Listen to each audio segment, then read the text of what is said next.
Triggered salute is the second technique of orange belt in Kenpo.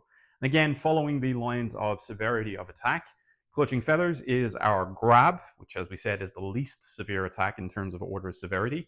This one is against a push. So in this case, again, unlike our second technique of yellow belt alternating maces, we had a step back to deal with the push.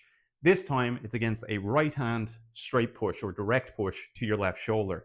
So you're going to take a step forward at this point. Now, in terms of the attack, again, as we said, we're advancing now. We've kind of gotten past the idea of needing additional time to do things or to kind of deal with it. We can still deliver this attack, and it's still done this way, where we do it as a step through push.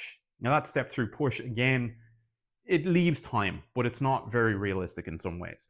As we've said in previous times, we could do it as a double shove in this case, or it could merely just be from the front-loaded position here. So instead of a full step through, it's now talk, and potentially a push at this point. So again, there are options for this, but typically speaking, a push should probably come from a fairly rested position as opposed to fully delivering it and, telegraphing the whole thing as we go. So again, in this case, our push is our right direct.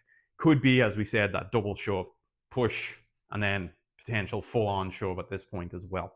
So once that's coming in, our move here is to move on the inside. So we're stepping forward this time as we start to advance upper techniques.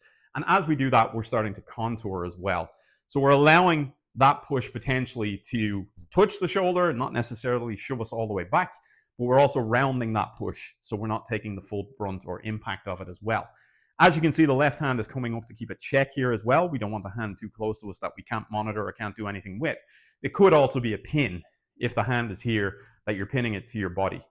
In doing so then, you're contouring the line of the body with a palm strike into the face. And this is one of those techniques that cancels height, width, and depth in one go. We cancel his height because we're starting to bend backwards this way. His depth, obviously, again, because we're pushing him backwards. And his width, because by doing so here, the other hand tends not to be able to be as effective as it should be. So again, we're canceling all of that in one go. As we step in here, we're now hitting our palm strike into the face. Now, as we saw on Mace of Aggression, when you hit someone, there is a potential that they will fall backwards, and therefore they could pull you with them as a natural response to keep themselves up.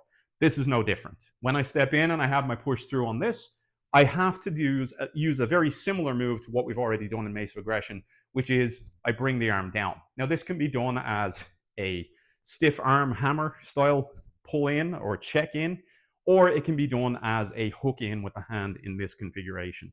So again, we have that, we have our pull in. From here now, we have an inward elbow going under the arm to the ribs. We now have an outward elbow under the arm, and it's coming to the back of the ribs, or potentially kidney, depending if it's available or not. Bit of a reach sometimes. So again, ribs again here. From here, we have a back knuckle then, which rips through, and then our final shot is an uppercut from the lead. So the uppercut can hit the chin, could hit the stomach, could hit whatever target is there. It all depends, really. So again, we're going to take our step in, hit our palm strike, hook it down at this point, which is the way that I like to do it.